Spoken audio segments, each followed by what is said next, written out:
तो मैं जाऊँ दादा? यस।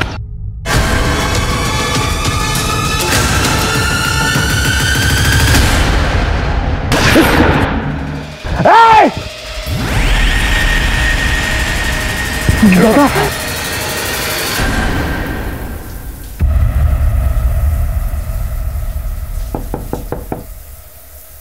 कौन है? मैं हूँ पल्लवी।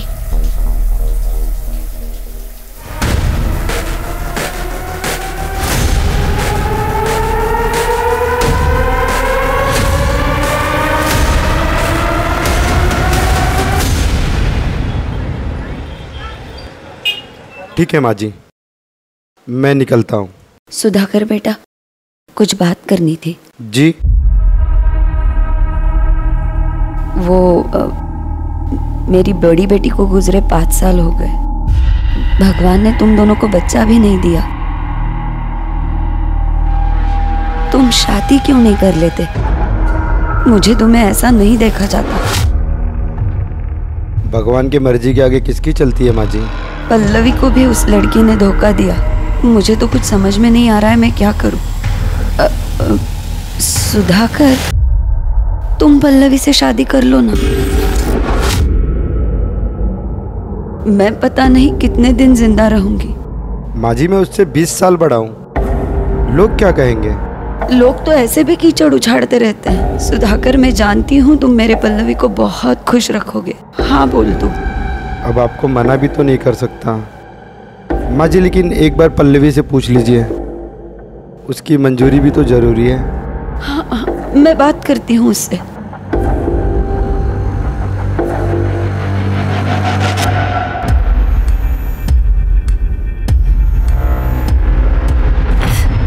देख बेटा, सुधाकर बहुत अच्छा आदमी है।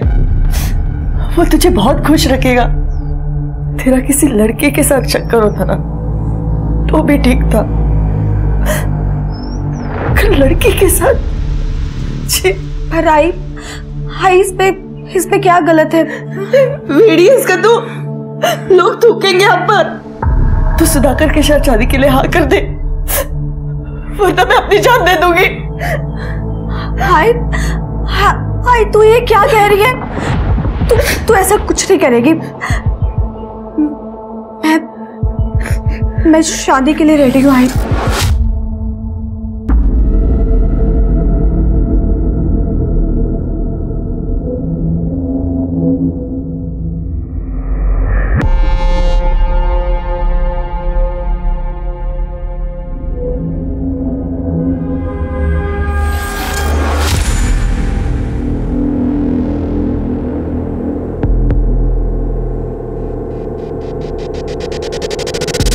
कहते हैं इंसान के स्वार्थ की कोई सीमा नहीं होती।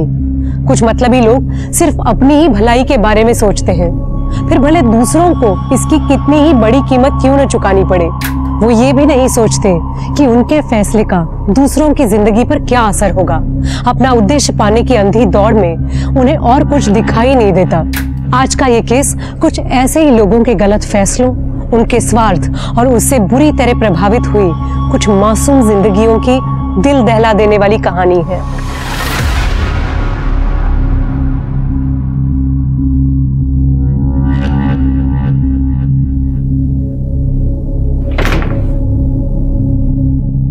सरप्राइज!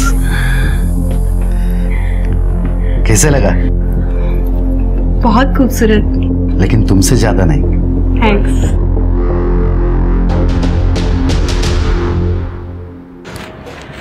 दादा, वो सीलिंग कॉन्ट्रैक्टर मेहता सेठ का फोन है, पैसे मांग रहे हैं। उनसे कहो अगले हफ्ते दे देंगे। ठीक है।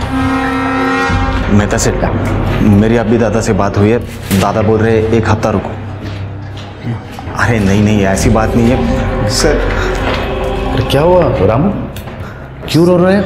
सर, मेरी माँ बहुत बीमार है, मुझे छुट्टी चाहिए। अरे जाओ। अरे सुनो सुनो, कुछ पैसे रखो और कुछ जरूरत लगी तो फोन कर देना।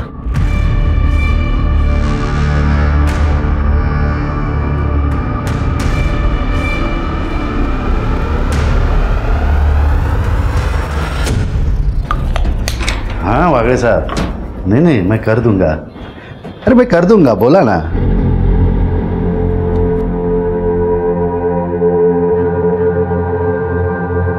पल्लवी,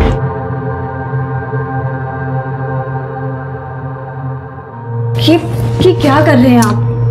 मेरा बिल्कुल भी मूड नहीं है। ठीक है, तुम्हारा मूड कैसे ठीक करना है मुझे आता है। एक सेकंड, ये तुम्हारे लिए है। ये मुझे रात में पहन के दिखाना, मैं इंतजार करूंगा। ठीक है। मैं आता।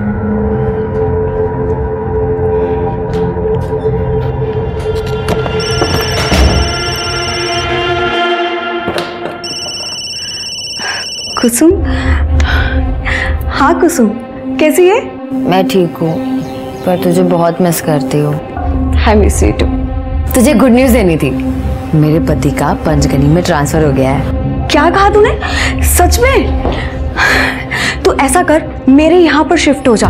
यहाँ बहुत सारे रूम्स हैं, मैं अभी सुधाकर से बात कर रही हूँ। और वैसे भी यहाँ कोई रेंट वेंट नहीं लगने वाला, ठीक है? ठीक है।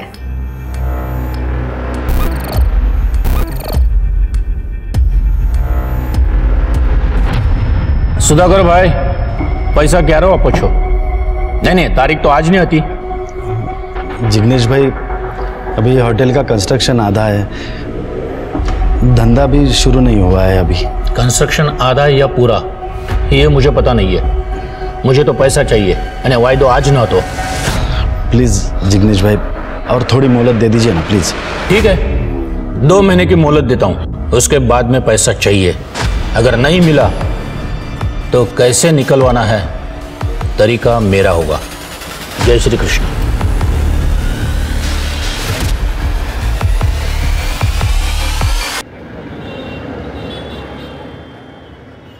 मुझे आपसे एक बात करनी है। वो मेरी एक फ्रेंड है कुसुम, वो और उसके हस्बैंड हमारे ही शहर में रहने के लिए आ रहे हैं, तो मैं सोच रही हूँ कि क्यों ना हम उन्हें यहाँ अपने साथ रख लें। वैसे भी अपने पास बहुत सारे रूम्स हैं। बीवी का हुक्म सर आंखों पर। सरकार, मैंने आपकी बात कभी टाली है? बुला लीजिए।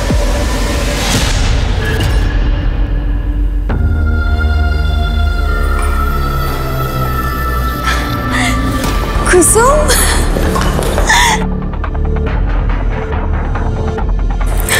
हाय। हाय। मैं अभी अपने हस्बैंड को बुलाती हूँ। Sudhakar,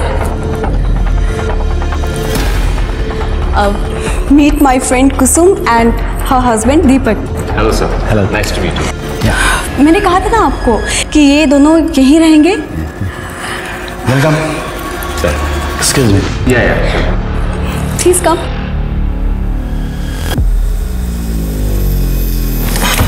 please welcome.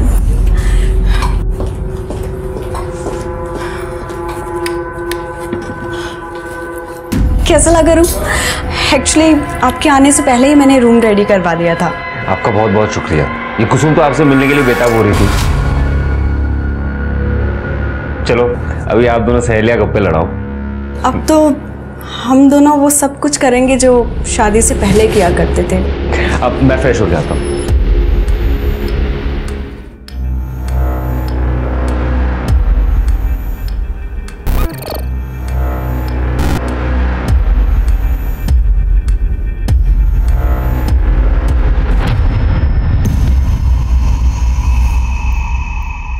कैसे हो दादा? अरे शैलेश, दादा एक इंक्वायरी आई है। 8 साल के बच्चे की बर्थडे पार्टी है, बैटमैन थीम है, तो मैंने उनको आपका नंबर दे दिया है, बात कर लेना। Thank you very much Shailesh, तुम इतने ऑर्डर्स लाते हो, तुम्हारी वजह से ये बिजनेस चल रहा है। दादा एक बात पूछूं, अगर आपका बिजनेस इतना अच्छा चल रहा है तो फिर आप इसे बेच क्यों रहे हो? मैं ये प्रॉपर्टी बेच रहा हूँ? हाँ, तुम्हारा भाई मनोज रमणीक शाह को दोनों प्रॉपर्टी बेच रहा है।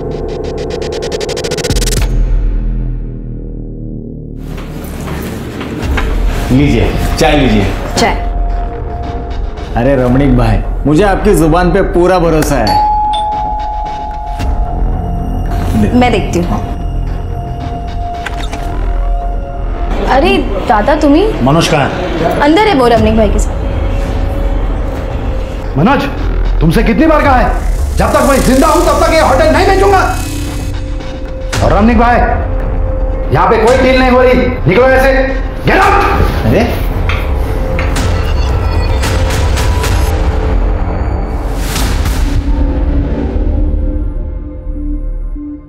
आइंदा अगर मुझसे पूछे बगैर कोई डील की तो याद रखना, समझे?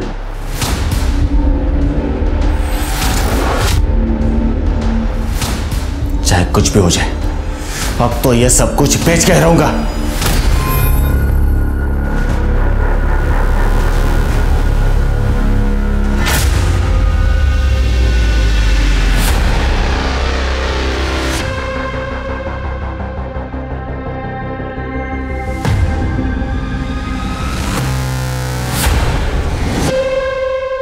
अरे हाँ भाई हाँ, बस निकल ही रहे हैं। या पल्लवी को भी तो साथ लेकर आ रहे हैं भाई। या बाय। Excuse me sir. या सर, मैंने सुना है आपकी न्यू होटल स्टार्ट हुई है। सर, मैंने होटल मैनेजमेंट भी किया हुआ है और मुझे सेल्स का काफ़ी अच्छा एक्सपीरियंस है। सर, मुझे जॉब की बहुत ज़रूरत है। क्या है कि ये होटल अभी अंडर कंस्ट्रक्शन है, ये होटल पूरा हो जाएगा तब आ जाइए। पर सर, आप एक बार देख लीजिए ना sir. Please leave.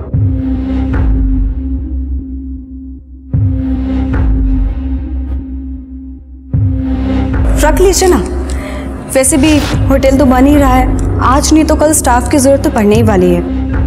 And in fact she is looking very beautiful, graceful and well educated. सरकार, आपके आगे कोई बोल सकता है? जैसे आपकी मर्जी। अरे हाँ भाई, निकल चुके। या सर, या thank you so much ma'am. हमने तुम्हें जॉब पर रख तो लिया, लेकिन तुम्हें वो सब कुछ करना होगा जो मैं तुम्हें कहूँगी। ओके मैम, मैं कुछ भी करूँगी।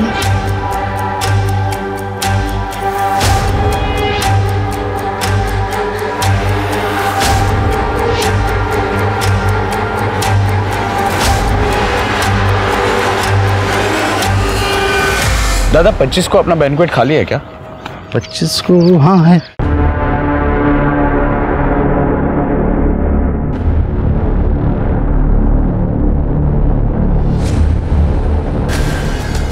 तो मैं जाऊं दादा? यस।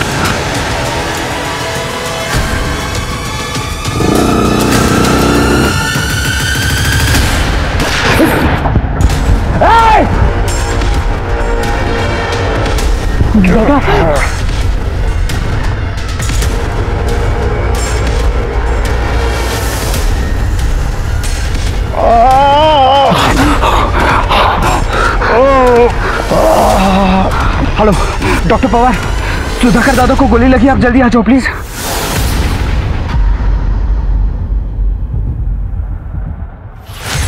डॉक्टर साहब, इसका जिक्र किसी से मत करना जरूर, प्लीज। आइए, मैं आपको छोड़।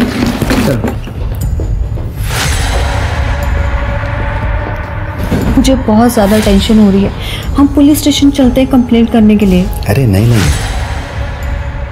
शायद ये मनोज का काम होगा। पुलिस केस हो गया ना तो अपने होटल का नाम उछलेगा, बिजनेस पर असर होगा। अरे तुम टेंशन मत लो, अरे गोली सिर्फ छूकर चली गई है।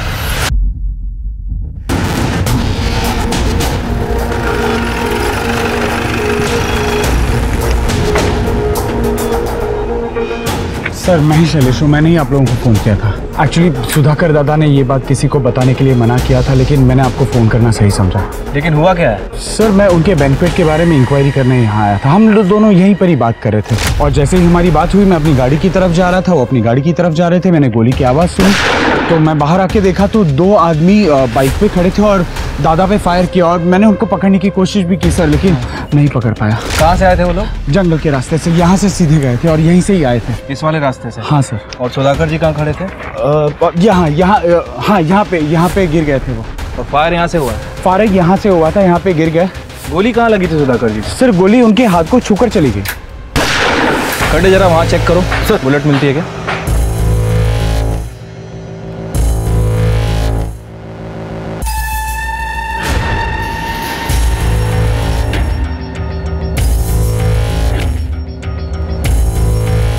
सर इधर आइए। ये देखिए सर, ये बुलेट मिली है। शायद ये बुलेट यहाँ पर लगी है। और यहाँ से फिर इधर नीचे गिरी थी। कट, एक काम करो, इस बुलेट को बैलिस्टिक के लिए भेजो। सर, सुधाकर जी कहाँ हैं अभी? अपने रूम में आराम कर रहे हैं। ओके, यहाँ पे सीसीटीवी तो होगा ना? हाँ सर, है ना। फुटेज चाहिए थी। आइए मैं दिखाता हूँ। सर, गोली छू कर निकली है, कोई बड़ा जख्म नहीं है। लेकिन फिर भी आपके ऊपर हमला हुआ है सर। अच्छा, आपकी किसी से कोई दुश्मनी, कोई झगड़ा वगैरह? नहीं सर, किसी से दुश्मनी नहीं है और हमें कंप्लेंट भी नहीं करनी है। Are you sure? 100%। ठीक है, चलो।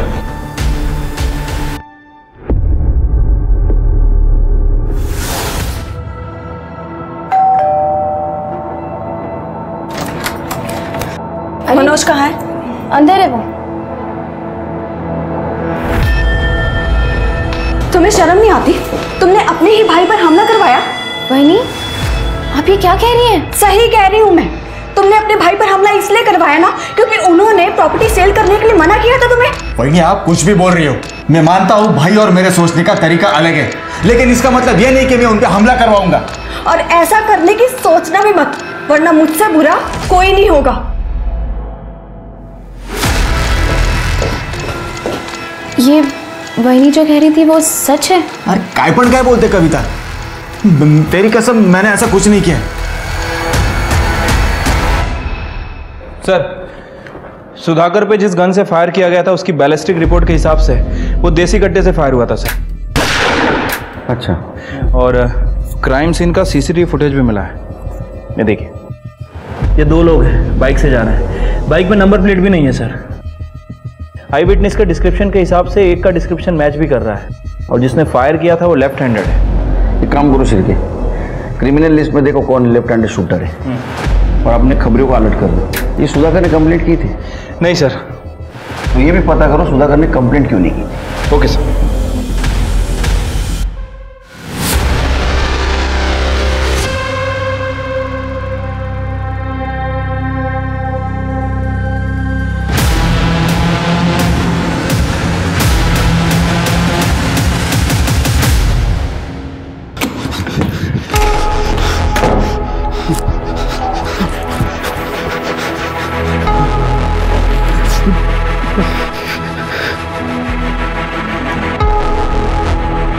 क्या हुआ आपको? आप इतने डरे डरे क्यों हैं? अरे कुछ बताएंगे आप? रुकिए, मैं पानी देती हूँ आपको।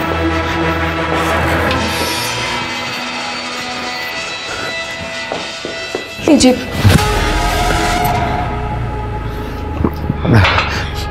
बताएंगे कुछ? क्या हुआ, क्या है? कांड हुआ। कांड? कैसा कांड? नहीं बता सकता। हम प्रॉब्लम में आ जाएंगे। प्रॉब्लम? कैसी प्रॉब्लम? तुम टेंशन मत लो, मैं सब संभालूंगा, लेकिन इस बारे में किसी से बात नहीं करेंगे। मैं संभालूंगा। फंस जाएंगे हम लोग फंस जाएंगे। अरे मेरी बात तो सुनिए, कुछ तो बताइए। फंस जाएंगे? सर, ये लेफ्ट हैंड शूटर्स की लिस्ट है। कुल 135 नाम है इसमें। सर, ये क्या? सर, ये गणपत है। इसने रिसेंटली 3 लोगों को देसी कट्टे बेचे हैं। कपासवाड़ी में छुपा हुआ था।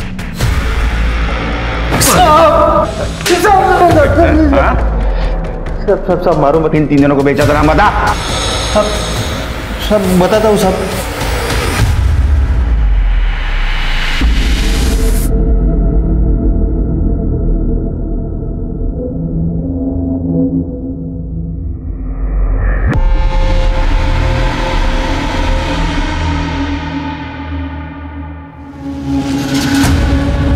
तुमने मुझे यहाँ क्यों बुलाया? हॅलो, अगं नाही, विदाउट साखरेचा चहा पितोय।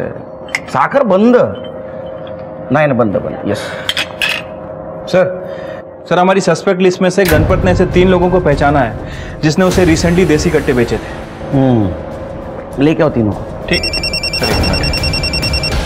हेलो, क्या?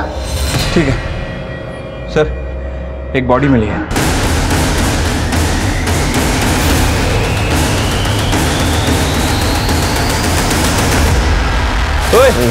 चलो रे, चलो चलो चलो चलो चलो चलो चलो चलो चलो उदय चल। चल सिर के चेक करो। सर ये तो सुधाकर जी हैं। मोबाइल वगैरह कुछ है कि नहीं? कार्ड चेक करो। बॉडी को काफी घसीट के लाया है।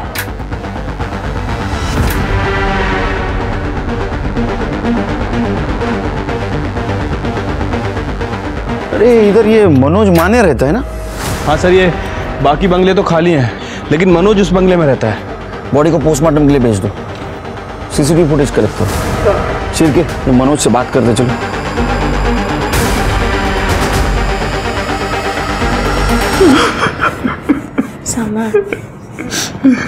हे भगवान, कैसे हुआ?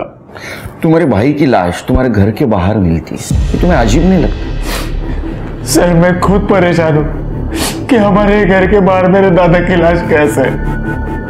सर दादा बहुत अच्छे इंसान थे, हमेशा सबकी मदद करते थे। ये कौन? ये हमारे पेइंग गेस्ट है, कुसुम और दीपक। आपको मालूम है इस मर्डर के बारे में? नहीं सर, हमें भी अभी अभी पता चला है। जब तक इन्वेस्टिगेशन जारी है आप लोग शहर छोड़ के बाहर नहीं जा सकते।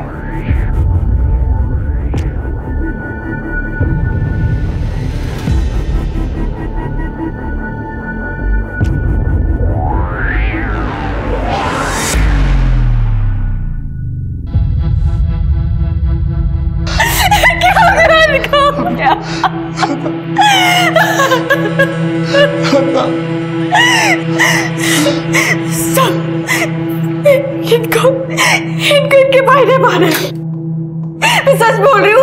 वो हमेशा कहता था कि होटल में बैंकेट सेल करने के लिए इनको, लेकिन इन्होंने नहीं करने दिया, इसलिए वो हमारे होटल में ना रहते हुए कहीं और रहता था।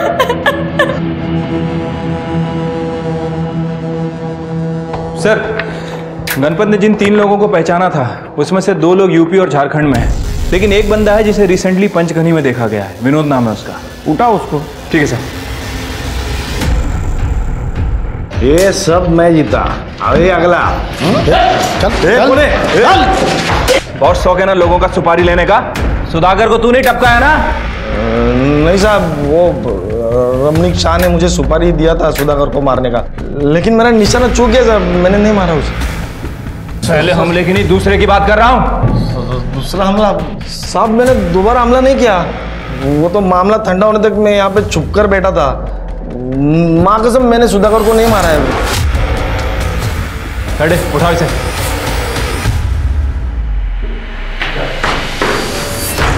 देखा इसको?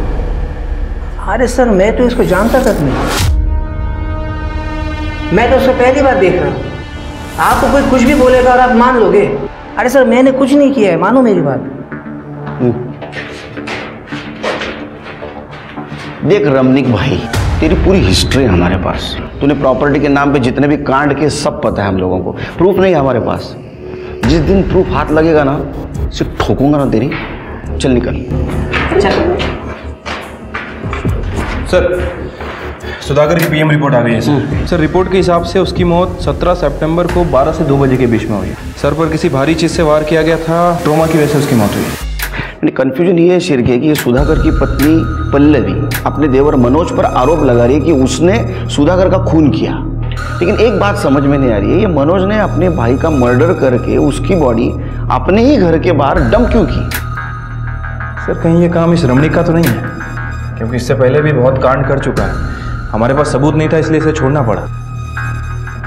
ये रमणीक और मनोज दोनों पे ध्यान रखो, और सुधाकर की पत्नी पल्लवी उससे पूछताछ करो। साहब मैं आपको एक बात बताना भूल गई। करीब 12 दिन पहले 8 सितंबर को मेरे पति डरे हुए घर पर आए थे और कह रहे थे कि कोई कांड हो गया। कांड हुआ? कांड? कैसा कांड? नहीं बता सकता। हम प्रॉब्लम में आ जाएंगे। किस तरह का कांड हुआ था कुछ बताया सुधाकर जी ने? नहीं सर, उन्होंने मुझे कुछ नहीं बताया, लेकिन कह रहे थे कि मुझे कि हमें जान का खतरा है। अच्छा हमें क्राइम सीन पे सुधाकर जी का फोन नहीं मिला। क्या वो अपना फोन घर पे भूल के गए थे? नहीं, उनका फोन 17 तारीख से बंद आ रहा है। ठीक है। स्वाति, 8 तारीख को सुधाकर जी किसी कांड की बात कर रहे थे और 17 तारीख को उनका खून हो गया। मुझे लगता है कि उनका खून और ये कांड, इन दोनों के बीच कोई ना कोई कनेक्शन ज़रूर है। तुम एक काम करो, 8 सितंबर की सुधाकर जी की फ़ोन की लोकेशन पता करो। राइट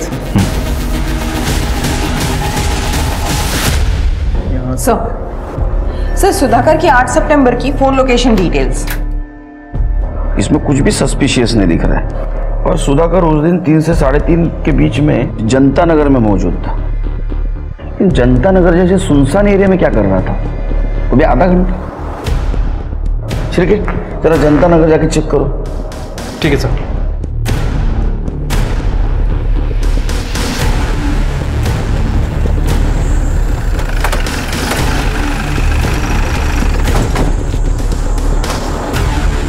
सुधाकर जी के फोन की लोकेशन यही थी ना? हाँ सर। जरा चेक करो, कुछ मिलता है क्या?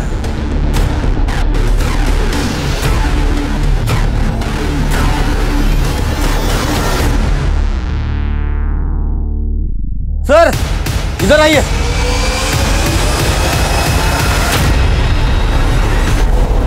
ये देखिए सर।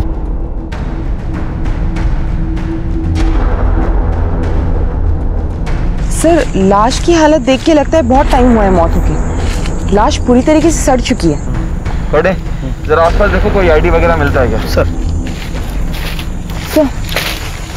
सर ये सैंडल देखिए, इसकी डिजाइन देखिए, ये बहुत ही रेयर है। स्वाति, पता करो कि इस ब्रांड और इस साइज का सैंडल रिसेंटली किन किन लोगों ने खरीदा है और कोई फीमेल की मिसिंग कंप्लेंट है क्या, ये भी पता करना।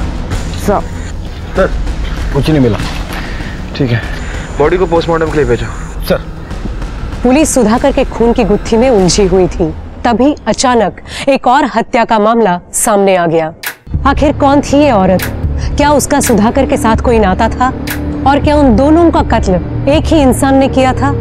पुलिस के सामने अब यही नए सवाल खड़े हो गए थे, जिनके जवाब पाने के बाद ही पुलिस असली कातिल तक पहुंच सकती थी। सर हमने मिसिंग कंप्लेंट चेक की, लेकिन बॉडी के डिस्क्रिप्शन से मैच करती हुई मिसिंग कंप्लेंट नहीं मिली। वो सैंडल के डिटेल्स का क्या हुआ? सर उस औरत ने बेस्ट क्वालिटी ब्रांड की 6 नंबर की चप्पल पहनी हुई थी। एक ही वेबसाइट पर अवेलेबल है और तकरीबन 58 औरतों ने 6 नंबर की उसी डिजाइन की चप्पल इस वेबसाइट से मंगाई है। सर उन सारी औरतों की इंक्वायरी कर रहे हैं। सर ये विनोद जिसने सुधाकर जी पे हमला किया था, सर ये रमणीक शाह का नाम ले रहा है, लेकिन मुझे इसके ऊपर शक है सर, क्योंकि विनोद के अकाउंट में सुधाकर जी के भाई मनोज ने पैसे ट्रांसफर किए हैं।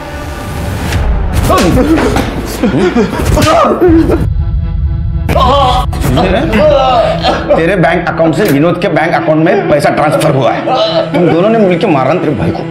सर मैं मानता हूँ, मैंने और रमणीक भाई ने सुधाकर दादा को मारने का प्लान किया था, लेकिन हम लोग कामयाब नहीं हुए थे सर। लेकिन सेकंड टाइम तो कामयाब हो गया ना तू? नहीं सर, मैंने पहली बार भी कुछ नहीं किया था और सेकंड टाइम तो मैंने कोशिश भी नहीं की थी। मुझे तो खुद इस बात पे पछतावा है कि मैंने सुधाकर दादा को मारने का प्लान किया भी कैसे। अरे पछतावा तेरे को तब होगा जब तू जेल में टॉयलेट को बैठेगा और तेरे रमणीक भाई को भी नहीं छोड़ेंगे। चल लेके चल।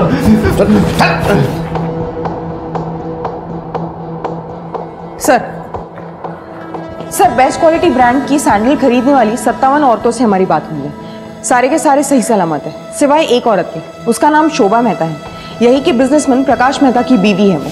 सर लेकिन शोभा मेहता की कोई भी मिसिंग कंप्लेंट दर्ज नहीं हुई है। तो इसका मतलब सुधाकर जिस कांड के बारे में बात कर रहा था, शायद वो यही कांड होगा। क्या ये सुधाकर शोभा मेहता को जानता था? ये दोनों के मर्डर का आपस में कुछ ना कुछ कनेक्शन जरूर लग रहा है। प्रकाश मेहता से बात करो। सर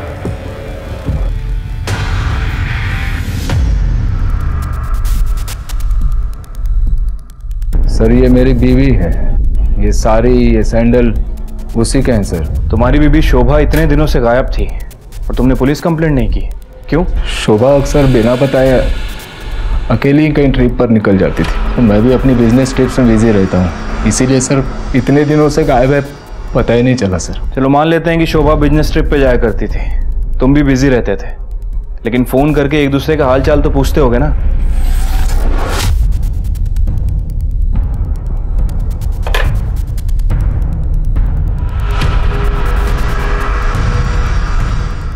अच्छा तुम किसी सुधाकर माने को जानते हो? सर नहीं देखो शिरके, मैं क्या बोल रहा हूँ। सर, शोभा की पोस्टमार्टम रिपोर्ट। सर, रिपोर्ट के हिसाब से शोभा की मौत गला घोटने की वजह से हुई है, रस्सी का इस्तेमाल हुआ और 8 सितंबर को दोपहर 2 से 4 बजे की उसकी मौत हुई है, जिससे सुधाकर का टावर लोकेशन मैच होता है। सर मुझे एक बात समझ नहीं आ रही है, ये प्रकाश की बीबी शोभा इतने दिनों से गायब है और इसे कोई खबर ही नहीं, और उसने जो कारण बताया सर वो तो बिल्कुल भी डाइजेस्ट नहीं हो रहा है। ये प्रकाश की कुंडली निकालो, देखो ये सच बोल रहा है झूठ। ठीक है सर, मैं उसकी कुंडली निकालता हूँ।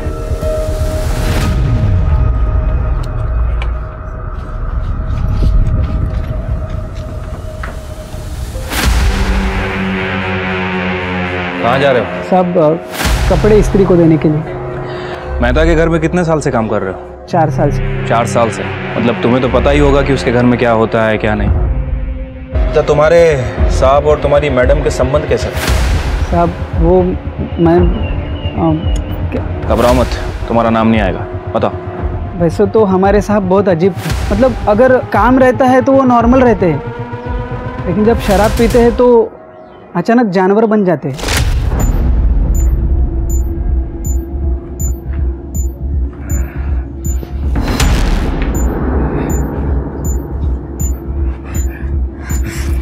आप फिर से पी के आ गए? तो चलो कर। अरे बेडरूम में तो चलिए। तो ये क्या है? घर है मेरा, जहाँ मेरा मन करेगा मैं वहां मजे करूं। सुन, तू मेरी बीवी है, मेरी बात माननी पड़ेगी तुझे।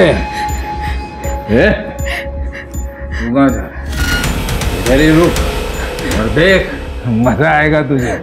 चल रुक जाइए ना, छोड़ दीजिए मुझे। प्रकाश साहब तो अपने दोस्तों के सामने भी शोभा मैडम के साथ बहुत बार जबरदस्ती करते थे। साहब मैडम का कोई नहीं था ना, इसलिए मैडम सब कुछ बर्दाश्त करने लगी और कुछ दिनों बाद घर के बाहर रहने लगी। तुम्हें लगता है कि ये प्रकाश तुम्हारी मैडम का मर्डर कर सकता है? साहब ये मैं कैसे बोल सकता हूँ, मुझे जो कुछ पता था मैंने आपको बता दिया साहब। अब मैं जाऊँ, नहीं तो साहब गुस्सा करेंगे। ठीक है जाओ। स्वाति, ये प्रकाश एक नंबर का कमीना आदमी है। मुझे लगता है कि इसने अपनी बीवी का मर्डर किया है या फिर किसी से करवाया है, और ये सब होते हुए उस सुधाकर ने देख लिया था, तो इस प्रकाश ने सुधाकर को भी रास्ते से हटा दिया। हाँ सर, हो सकता है, पॉसिबिलिटी तो है। एक काम करो, शोभा और सुधाकर इनकी और डिटेलिंग करो, आई एम श्योर कुछ ना कुछ हाथ जरूर लगेगा।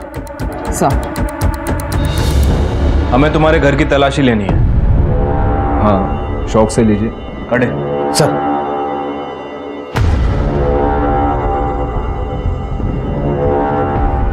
सर ये देखिए क्या मिला। तुम्हारी बीवी ने 4 महीने पहले अबॉर्शन करवाया था, ये बात तुमने हमें पहले क्यों नहीं बताई? सर मैं तो ये भी नहीं जानता था कि वो प्रेग्नेंट है। तो फिर ये रिपोर्ट कहाँ से आई?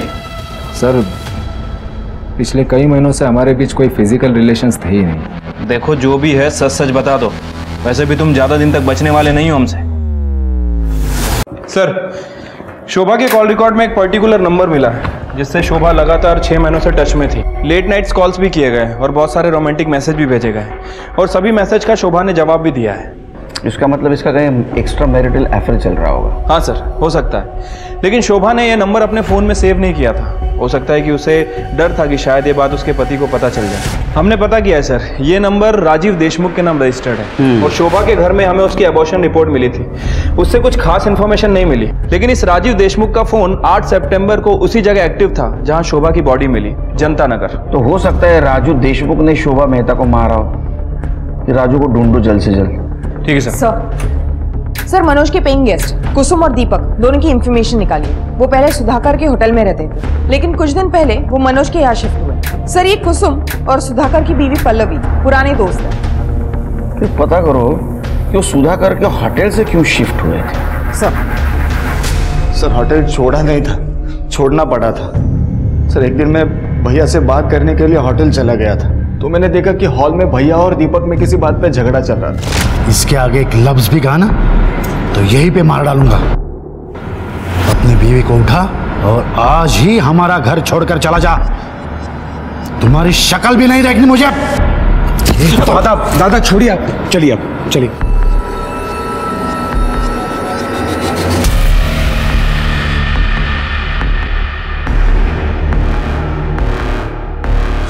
क्या हुआ? भैया इतना गुस्से में क्यों थे? वो तो मैं अभी बता नहीं सकता, लेकिन उन्होंने कहा है कि घर छोड़ के जाने के लिए। फिलहाल तो मुझे एक रहने के लिए बंदोबस्त करना होगा। तो एक काम करो ना, मेरे यहाँ एक कमरा खाली है, तुम और तुम्हारी बीवी आ जाओ। यहाँ जितना रेंट दे देते हो उतना ही दे दो। सर मुझे पैसों की बहुत ज़रूरत थी, इसलिए मैंने दीपक और उसकी पत्नी को अपने घर में रहने के लिए कहा था। होगी ना पैसों की ज़रूरत, क्योंकि भाई की सुपारी देने में तेरा पूरा पैसा खर्चा हो गया था। ये झगड़ा किस टाइम और किस वक्त हुआ बता दो। सर, राजीव देशमुख की डिटेल्स निकाली है, पता चला है कि उसकी मौत 1 साल पहले ही हो गई थी। अच्छा, इसका मतलब उसका नंबर कोई और यूज कर रहा है। ये राजीव देशमुख के बारे में पता करो, माजरा क्या है। ठीक है सर। सर सुधाकर के होटल की 11 तारीख की सीसीटीवी फुटेज।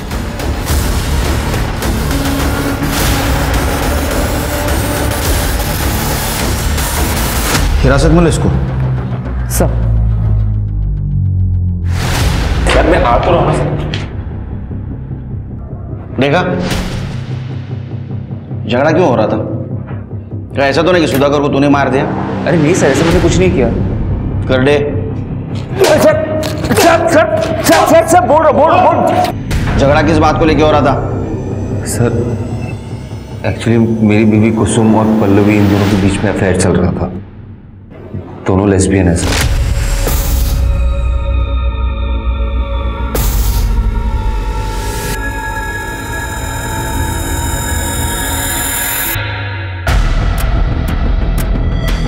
अरे आ गए तुम? उन दोनों पे मुझे शक होने लगा था।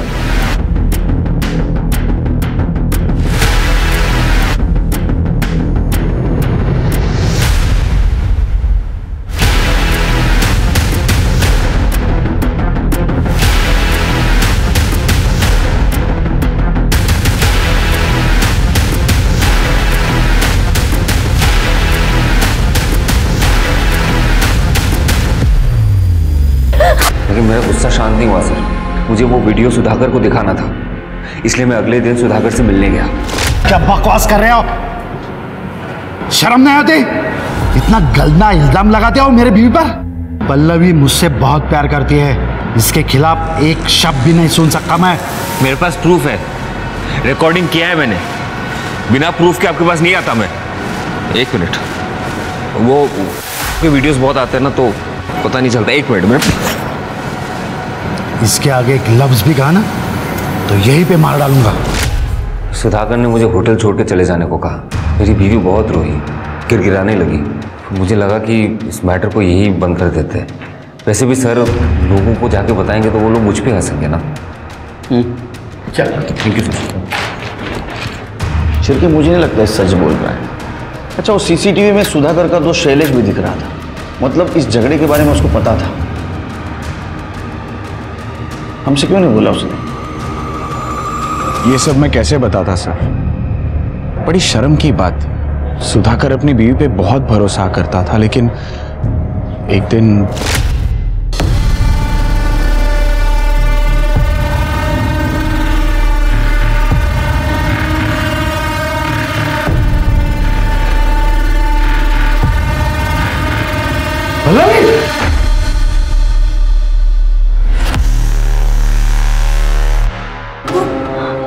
आप जैसा सोच रहे वैसा कुछ नहीं है। Shut up! मैंने जो सुना था वो सब सच था। अरे क्या क्या नहीं किया मैंने तुम्हारे लिए। दुनिया से लड़ने को तैयार था मैं। मेरी जिंदगी बर्बाद कर दी तुमने। सुधाकर बहुत गुस्से में था। उसने मुझे सब कुछ बताया था, लेकिन मुझे चुप रहने के लिए कहा था। सर, सुधाकर पल्लवी को डिवोर्स देना चाहता था, लेकिन पल्लवी नहीं चाहती थी कि वो डिवोर्स ले। मुझे कहने में भी बड़ा अजीब लग रहा है। ये आप लोग क्या कह रहे हैं? मैं मेरे पति की मौत से पहले इतना ज्यादा परेशान हूँ और आप लोग उस पर इतना बड़ा आरोप लगा रहे हैं। मेरे और मेरे पति के बीच में कोई प्रॉब्लम नहीं थी सर। हम दोनों में बहुत ज्यादा प्यार था। आपको किसी ने बहका है सर। आगड़ ठीक है, पकड़ के रखो उसे। सर, सुधाकर जी के मोबाइल में किसी ने दूसरी सिम डाल के यूज करने की कोशिश की है। कर्डे ने उसे पकड़ लिया है। चलो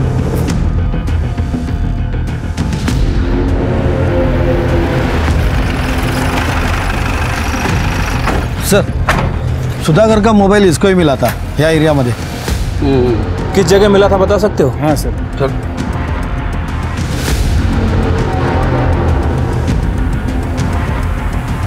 यही वो मुझे फ़ोन मिला।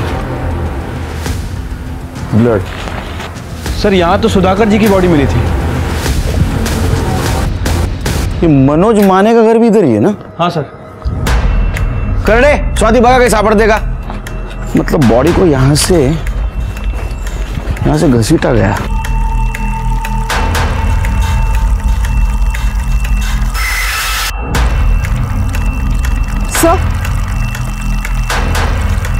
सर ये देखिए, ये चेन मिली है। तो मारने वाले की हो सकती है।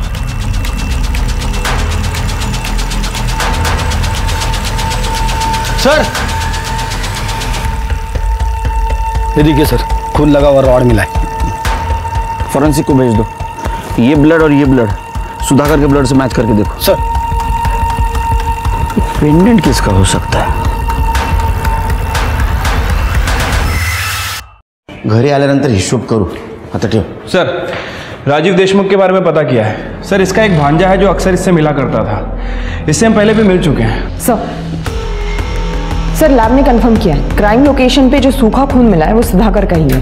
और वो जो पेंडेंट है वो किसका है ये भी पता चल गया है। किसका? इसे पहचानती है? हाँ सर। या मैं वहां मिला जहां सुधाकर का खून हुआ था। कि पेंडेंट मेरा है सर, मैं मानती हूँ, लेकिन ये पेंडेंट मैंने किसी और को दे दिया था। मेरे पास सबूत है सर। ये देखिए आप।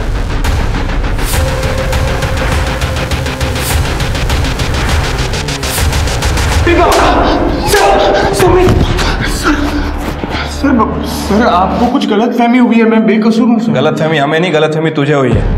ये देख, ये तेरे मामा राजीव देशमुख का फोन है जिसे तू पिछले 1 साल से यूज कर रहा है, उन्हीं के सिम कार्ड से।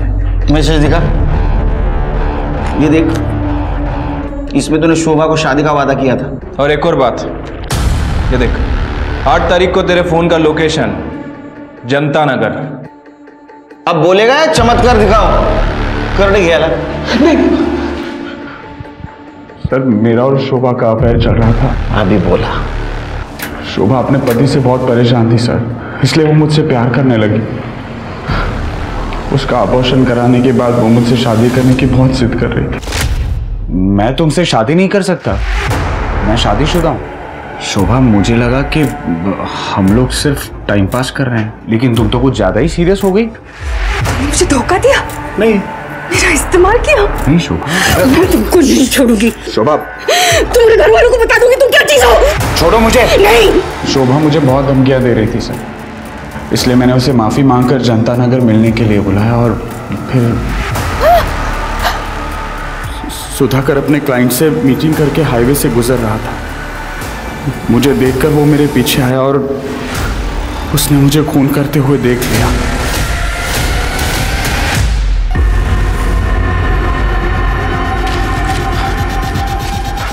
दादा, क्या कर दिया तूने? दादा, ये बात किसी को मत बताना प्लीज। अगर मैं इसे नहीं मारता तो ये मेरी जिंदगी बर्बाद कर देते।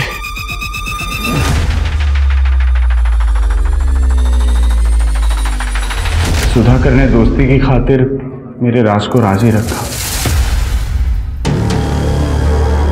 यह हमें वहां मिला जहां सुधाकर की लाश मिली, और ये रॉड जिससे तुमने सुधाकर को मारा था, तुम्हारे फिंगरप्रिंट्स है इसके ऊपर। पेंडेंट मेरा है सर, मैं मानती हूँ, लेकिन ये पेंडेंट मैंने किसी और को दे दिया था। मेरे पास सबूत है सर। ये देखिए आप।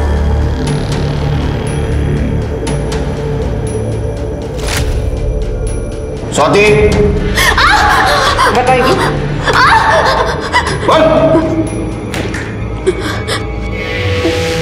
पल्लवी ने मुझे बताया कि सुधाकर को हम पर शक हो गया और इसलिए वो मुझसे नाता तोड़ रही है। मैं फिर पल्लवी से मिलने होटल गई। आप जैसा सोच रहे वैसा कुछ भी नहीं है। क्या कुछ नहीं है? मैंने मेरे आंखों से देखा है। आपने सब कुछ गलत देखा है, ऐसा कुछ गलत नहीं देखा है मैंने। विश्वासघात किया है तुमने मेरे साथ। आप गलत समझ रहे हैं, ऐसा कुछ भी नहीं है। मुझे यकीन हो गया सुधाकर हमारे रिश्ते के बीच आ रहा है। वो मुझे पल्लवी से मिलने नहीं देगा। ये सोचकर मेरी बेचैनी बढ़ती गई। मैं पल्लवी को फिर से खोना नहीं चाहती थी सर। मैंने फिर सुधाकर से बात करने की रिक्वेस्ट की और उससे मिलने बुलाया। तुमने मुझे यहाँ क्यों बुलाया?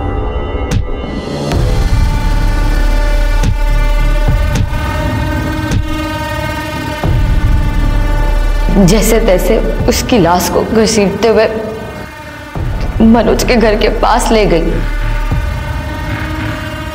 ताकि आप लोगों को मनोज पे शक हो, क्योंकि उनके झगड़े के बारे में सबको पता था।